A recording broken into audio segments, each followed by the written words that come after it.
Hi, I'm Shoma and welcome to my YouTube video. Today I'll be talking about the Labradorite. Isn't it pretty? So this is the polished form. See the beautiful interplay of the light refracting out of it. You have the beautiful brilliant copper tones, red, peacock blue, green, and this is the raw form. This is the rock, the Labradorite rock. It's really pretty too.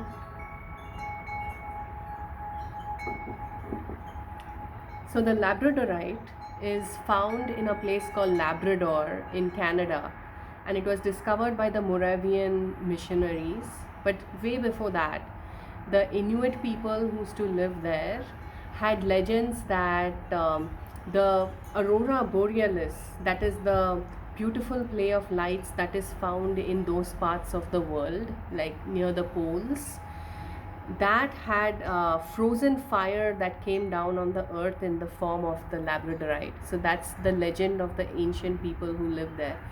And also the Eskimos have a legend that once the gods had cursed the aurora borealis to be trapped in the form of rocks, and then an Eskimo warrior went and with his spear he pierced the rocks and released the lights back to the sky, but some of the lights remained in the rocks, and that's why you have the Labradorite, which is like a gift of the aurora borealis but in the rocks. So it's a beautiful stone, it's a magical stone, it's a stone of the shamans, the healers, anyone doing energy work, divination work, channeling, the angels, the other world. It's also for self transformation and discovering yourself. It's related to the throat chakra for opening up your speech, finding your voice, opening the Ajna chakra for intuition and psychic energy, and the crown chakra for connecting to the higher consciousness. So it helps develop hand sensitivity.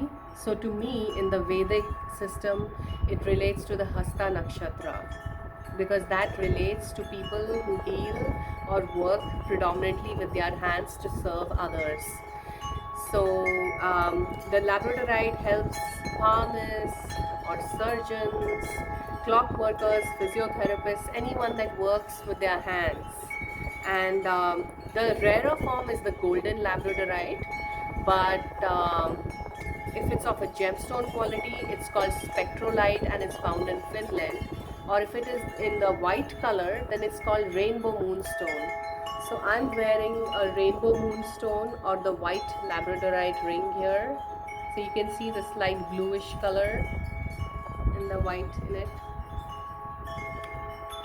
So it's used to open up your psychic abilities like clairaudience or writing or knowing and contacting spirit guides, psychic knowing, and banishes fear and insecurities, calms an overactive mind, helps the brain, helps with mental peace and mental acuity, balances hormones and bones and joint problems, awakens mystical qualities, and stimulates coincidences and synchronicity, useful in shamanic work, divining and healing work, and revealing the truth behind the illusions. Because there might be a lot of flash of color in the world, it's all Maya, but what lies behind, beneath it, what's deeper in the dark, dark blue sky, that's where you need to get to. And it helps to protect your aura and your energies.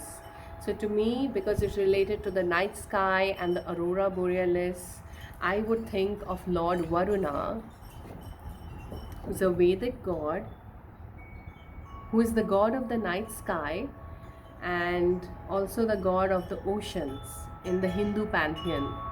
So you can see Varuna on his Vahan, the Makara, and in his hand he has a healing liquid medicine from the ocean, the Shankha or the conch, and he has his hands in the Vitarka mudra.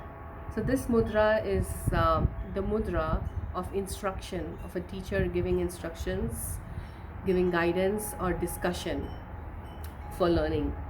And you also have the pasha or the noose in his hand with which he catches hold of the people, because he's also the god of justice. So he has to be an all-knowing king of justice who will catch hold of the culprits and punish them. So the word spies, interestingly, to spy on someone, comes from the Sanskrit spasha, or to see.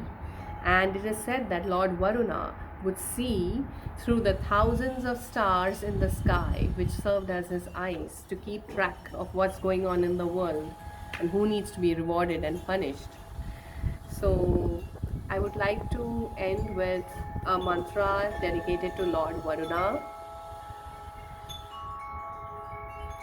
ॐ पश्चिमेशाय विद्महे पाशहस्ताय धीमहि तन्नो वरुणा प्रचोदयात्. This is the Varuna Gayatri mantra. Paschimeshaya Vidmahe means I look upon the Lord of the West. Varuna governs the west direction. And Pasha Hastaya Dhimahi, he has the Pasha or the noose in his hand. And I pray to Lord Varuna to give me guidance and to help me to connect with my inner self and the higher consciousness. Thank you for watching, and if you liked it, please like, share and subscribe. I am Shoma, Mystic Moonlight. Thank you. Namaste. And today is Krishna Janmashtami, so I'd like to wish you all a beautiful and happy Krishna Janmashtami for the birth, celebrating the birth of Lord Krishna. Radhe Radhe, Radhe Krishna, Radhe Govinda, Hari Hari. Thank you.